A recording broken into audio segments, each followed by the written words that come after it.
สวัสดีครับคลิปนี้มีสินค้าใหม่จาก Sim Plus เป็นปี 2024 มารีวิวชมนะครับตัวนี้เป็นเตาอบขนาดเล็ก 12 ลิตรนะครับเขามีวางขาย 2 รุ่นมี 12 ลิตรแล้วก็มี 30 ลิตรผมใช้รุ่น 12 ลิตรอยู่ก่อนหน้านี้แล้วนะครับนานประมาณ 2 ปีละก็รู้สึกว่าอยากได้ขนาดเล็กมาไว้ที่บ้านตัวเองอีกตัวหนึ่งนะครับก่อนหน้านี้อยู่ที่คอนโดตัวนี้ก็สั่งซื้อมาเป็นโมเดลใหม่นะก่อนหน้านี้เขาจะมีปุ่มอยู่ด้านล่างนะครับแล้วก็มีตัวหนังสือเขียนเอาไว้ว่าการทำอาหารชนิดไหนใช้เวลาเท่าไหร่ความร้อนเท่าไหร่ตัวนี้เป็นแบบใหม่นะครับมาในนาม Sim Plus Beautiful Life Affordable Price นะครับราคาเหมาะสมนั่นเองนะครับมาแบบนี้รายละเอียดก็ไม่มากนะครับรายละเอียดจะมีเขียนเอาไว้นิดหน่อยตามด้านข้างนี่เป็นสเปคของเขานะครับเป็นแบรนด์ Sim Plus เป็นเตาอบสีครีมนะครับขนาดกำลังไฟ650วัตต์ที่220โวลต์นะครับก็ประมาณนี้น้ำหนักก็ 2.14 กิโลนะครับใช้สำหรับทำอาหารปี 2024 นะครับล่าสุดนะเป็นโมเดลล่าสุดโมเดลก่อนหน้านี้ก็สวยผมใช้งานได้ดีแต่มันขนาดเล็กผมไม่ได้จำเป็นต้องใช้งานขนาดใหญ่มากนะครับดูตัวเครื่องก็จะล้นๆแบบนี้นะครับก่อนหน้านี้จะดูมีลวดลายสวยกว่านี้นิดหน่อยตอนนี้โลนขึ้นแล้วก็ดูโล่งสบายตามีเขียนลงไปเลยนะครับก็ดูประหยัดดีนะมินิมอลมากนะครับสำหรับตัวนี้12ลิตรแนะนำว่าเอาไว้อุ่นอาหารเอาไว้อุ่นฮอทดอกเบอร์เกอร์แซนด์วิชเหมาะมากนะครับจากเดิมที่มีปุ่มด้านล่างอยู่ตรงนี้2ปุ่มเขาย้ายมาด้านข้างแล้วก็เอารายการอาหารที่บอกว่าทำอาหารชนิดไหนใช้อุณหภูมิเท่าไหร่แล้วก็เวลาเท่าไหร่มาอยู่บริเวณนี้ผมไม่แน่ใจว่าจะเห็นไหมนี่นะครับที่เขาเอามาใส่ตรงนี้นะจะอยู่ตรงนี้แทนก็จะมียี่ห้อ Sim Plus อยู่ตรงนี้แล้วก็ตรงนี้ฝานะครับก็รู้สึกว่าโอเคแน่นๆแข็งๆกว่าเดิมนะครับตัวจับจะใหญ่กว่าเดิมนะครับใหญ่กว่ารุ่นก่อนซึ่งตัวนี้เอาไว้ดึงออกมาเปิดฝาคิดว่าทำออกมาใหญ่ๆหนาๆเพราะว่าต้องการให้มือเราไม่โดนความร้อนจากกระจกนั่นเองนะครับคิดว่าทำออกแบบมาได้ดีใหญ่ดีนะแล้วก็บริเวณนี้จะร้อนที่เขาเขียนไว้ว่าระวังความร้อนที่เกิดขึ้นด้านข้างนะครับสำหรับปุ่มตรงนี้มีการปรับอุณหภูมิสำหรับอุณหภูมิก็สามารถปรับได้ตั้งแต่70ถึง230องศานะครับหมุนได้ดูค่อนข้างลื่นนะไม่ได้มีสเต็ปแก๊กๆอะไรนะครับก็กะเอาโดยประมาณนะไม่ใช่ดิจิตอลนะครับเป็นแมนนวลเต็มๆเลยส่วนเวลาก็เหมือนเดิมครับมีการนับถอยหลังแล้วก็แตกนะครับถ้าเกิดว่าเวลาที่เราใช้งานเนี่ยถ้าเกิดเราหมุนเกินไม่เป็นไรก็มาส่องดูอาหารถ้าอาหารสุกแล้วก็เอาออกมานะครับพอเอาออกมาก็ปล่อยให้เวลาเขาเดินไปเรื่อยๆเวลาเขาไม่มีผลอะไร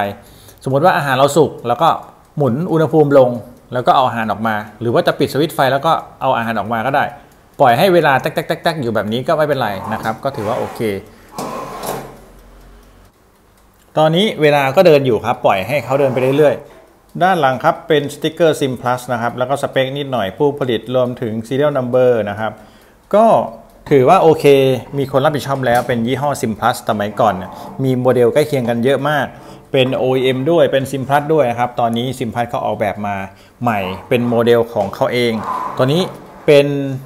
พลาสติกที่เอาไว้ชนด้านหลังถือว่าออกแบบมาได้ดีนะครับถ้าเกิดว่าคุณดันตัวเครื่องเข้าไปชนผนังเนี่ยจะมีตัวนี้ซึ่งเป็นพลาสติกนูนออกมาไม่ให้เครื่องไปชิดผนังมากเกินไปเพราะว่ามันจะทำให้ผนังร้อนและเสียหายได้เขาก็เลยทำลักษณะของตัวการเอามาให้สายไฟด้านหลังเป็นสายไฟขนาดใหญ่นะครับเป็นสายไฟขนาด16แอมป์250โวลต์และเป็นขามาตรฐานของไทยด้วยนะมาตรฐานล่าสุดก็คือจะเป็นขั้วอยู่ตรงปลายแล้วที่เหลือเป็นพลาสติกนะครับแล้วก็ใหญ่ดีสามารถที่จะรองรับได้ปกติขนาดเนี้ยรองรับได้ถึง 3,000 วัตต์นะครับแต่ว่าตัวเครื่องกินแค่650 วัตต์สบายมากนะครับโอเคตอนนี้เวลาก็หมดแล้วที่ผมตั้งเอาไว้นะครับโดยรวมถือว่าโอเคครับถ้าเกิดว่าท่านใดที่จะเอามาใช้งานกับการอุ่นอาหารอุ่นขนมปังอุ่นเบอร์เกอร์หรือว่าอุ่นเบเกอรี่นะครับเยี่ยมมากเลย สำหรับเตาอบรุ่นนี้ถือว่าใช้งานได้ครบถ้วนผมใช้งานมาก่อนหน้านี้แล้วรู้สึกชอบมากก็เลยซื้อมาเพิ่มแต่ว่าตอนนี้หน้าตาเปลี่ยนไปเป็นโมเดลของ 2024 นะครับรุ่นก่อนที่ผมใช้ก็จะเป็นหน้าตาแบบนี้นะครับจะมีปุ่มควบคุมที่เป็นแบบหมุนอยู่2ฝั่งนะครับฝั่งซ้ายจะเป็นอุณหภูมิฝั่งขวาก็จะเป็นเวลานะครับ OEM ยี่ห้อโคลาล่านะครับภายในก็จะเป็นทรงนี้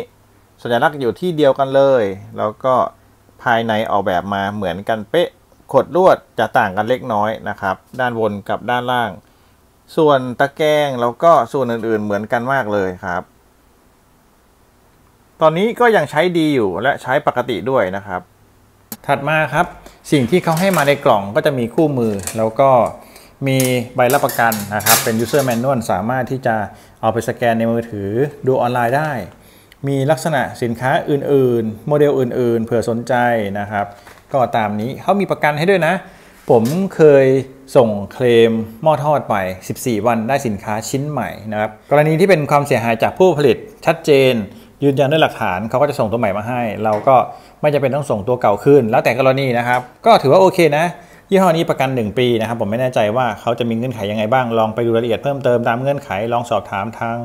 Line Official ของ SimPlus นะครับแล้วก็ถัดมาจะมีตะแกรงครับตะแกรงแล้วก็ถาดรองนะครับคุณก็เลือกใช้ตามชอบบางคนอาจจะใช้แบบนี้ก็ได้หรือจะใส่ถาดรองก่อนแบบนี้ก็ได้แล้วใส่ตะแกรงด้านบนก็ได้นะครับก็โอเคได้หลายแบบนะครับเลือกเอาตามชอบหลังจากพูดข้อดีมาเยอะแยะมากมายก็จะมีข้อเสียอยู่นิดนึงนะครับถ้าเกิดว่าคุณใช้แค่ตะแกรงอุ่นอาหารนะแบบนี้นะครับสมมติว่าอุ่นอาหารเสร็จแล้วโอเคด้านล่างก็ร้อนด้านบนก็ร้อนพอ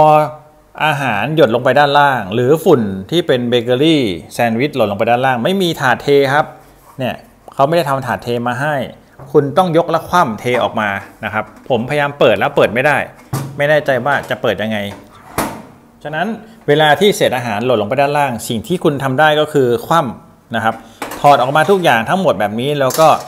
ปัดเช็ดแล้วก็คว่ำเทออกมาเพราะว่าน้ำหนักของเตาอบเขาไม่ได้เยอะมากทำความสะอาดโดยการเช็ดแต่ระวังร้อนนะครับต้องปล่อยให้เย็นสนิทแล้วค่อยมาเช็ดหรือคุณจะหาถาดมาลองก็ได้ตัวนี้ถามว่าลองได้ไหมลองด้านล่างไม่ได้ครับเข้าไม่ได้นะลองได้เฉพาะด้านบนตรงนี้นะครับฉะนั้นคุณก็อาจจะต้องกลับอาหารนิดหน่อยแล้วแต่อาหารประเภทอาหารแต่ก็เทียบกับความคุ้มค่าแล้วราคาไม่ถึง1,000นี่ถือว่าเยี่ยมครับโอเคมากๆเลยกับเตาอบSimPlusรุ่นนี้แล้วก็สุดท้ายที่ให้มาคือมือจับเอาไว้ยกตะแกรงยกถาดนะครับคุณต้องระวังด้วยนะเพราะว่าตรงเนี้ยเขาออกแบบมาได้ยังไม่โอเคเท่าไหร่นะครับเขาจะงัดกันอยู่ก็จริงแต่ว่าตรงเนี้ยมันมีโอกาสที่จะหลุดแบบนี้ได้เลยนะครับตรงเนี้ยต้องดูนะว่าใช้งานแบบไหนโอเคหรือเปล่านะครับผมลองพยายามหาดูการใช้งานแล้วมันยังไม่โอเคเท่าไหร่กับการยกตะแกรงนะครับตรงนี้ถือว่าน่าจะยังไม่ใช่รุ่นของเขานะครับตะแกรงตัวนี้ลองดูนะว่าผมทำถูกทำผิดหรือเปล่านะครับแต่ที่เขาให้มาก็คือตัวนี้มันลงตัวพอดีเขาเป็นตะแกรงนะครับนี่นะโอเคมากตัวนี้ก็คือออกแบบมาให้ลงล็อกพอดีงัดกันอยู่ไม่หลุดแน่นอนนะครับเข้าใจว่าออกแบบมาเพื่อสิ่งนี้โดยรวมถือว่าโอเคคุ้มค่าดีกับการใช้งานผมใช้มา2 ปีก็รู้สึกว่าผ่านครับถ้าเกิดใครที่เอาไว้ใช้งานขนาดเล็กอุ่นอาหารหรือเบเกอรี่ใช้งานทั่วไปตอนเช้าตอนเย็นที่ไม่ใช่การอบขนมเพื่อขายนะครับตัวนี้ก็ถือว่าโอเคใช้งานในบ้านใช้งานครอบครัวเล็กหรือว่าใช้งานที่อพาร์ตเมนต์คอนโดครบครับราคาไม่แพงด้วยทุกวันนี้สินค้ายี่ห้อSimPlusมาราคาถูกมากเหมาะกับการใช้สอยทั่วไปนะครับก็เอามารีวิวให้ชมนะครับในการทดสอบใช้งานเบื้องต้นนะครับผมจะทดสอบเปิดให้ชมนะพอไฟเข้านะครับก็จะมีไฟสีแดงสีส้มขึ้นตรงนี้นะครับเป็นสีส้มเข้มๆนะหลังจากนั้นคุณก็ตั้งเวลาเปิดไทม์เมอร์นะครับแล้วหมุนอุณหภูมิไปตามที่กำหนดแล้วแต่ชอบนะขึ้นอยู่กับอาหารของคุณนะครับว่าคุณจะใช้ความร้อนเท่าไหร่ปกติแล้วก็ช่วงประมาณ180-190นะครับแล้วก็ตั้งเวลาที่เขาเขียนตามนี้ตรงนี้ก็คือจะมีการทำอาหารประเภทขนมปังแซนด์วิช140 องศา 7-18 นาทีนะครับก็ปรับได้เลยความร้อนหรืออะไรพวกนี้ปรับได้เสมอนะครับแล้วก็อื่นๆที่เป็นเบอร์เกอร์ที่เป็นปลาหรือที่เป็นบาร์บีคิวอะไรพวกนี้เขาก็จะมีอธิบายไว้ตามนี้สามารถปรับเพิ่มลงได้เนื่องจากว่าตรงนี้ไม่ใช่ดิจิตอลคุณสามารถปรับแมนนวลขึ้นลงได้ตลอดเวลาเดี๋ยวเขาจะปรับกระแสไฟแล้วก็ กำลังไฟอื่นๆเพื่อให้เหมาะสมตามที่คุณตั้งเอาไว้นะครับตรงนี้ก็ใช้งานได้โอเคดีปรับตั้งเวลาถ้าเกิดปรับเลยไม่เป็นไรรอให้หมดอาจจะเอาอาหารออกมาก่อนก็ได้นะครับแต่ถ้าเกิดว่าปรับเวลาไม่พอจะขยายคุณก็เพิ่มบวกเองโดยแมนนวลโดยการคำนวณของคุณเองนะครับตอนนี้ด้านในก็ร้อนร้อนออกมาแล้วนะครับถือว่าโอเคมากๆตอนนี้เริ่มร้อนมากๆแล้วนะครับสังเกตดูข้างบนจะแดงๆนิดหน่อยไม่มากครับตอนนี้ก็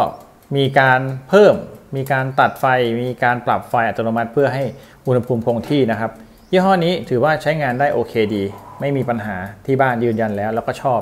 ในการออกแบบมันมินิมอลดีราคาถูกใช้งานได้นะครับนิ่งๆเลย